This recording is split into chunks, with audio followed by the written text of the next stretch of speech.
Sveiki gyvi, rotorius jau džiūsta, stiklo audinys uždėtas, judam į priekį. Čia bus rotoriaus montavimui ir išmontavimui.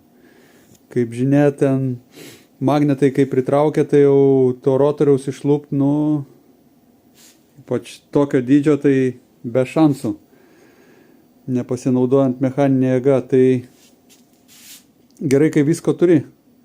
Čia japoniški donkratai. Nuėjau ir pasiėmiau. Tai privirinsiu veržles.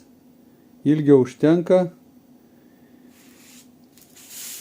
Bus privirinta ir kaip tik laikys guolį. Jau bus kaip kreipiančiosios. Čia dar gal privirinsiu veržlę, gal tiesiog kontūriukus. Žodžiu tiek.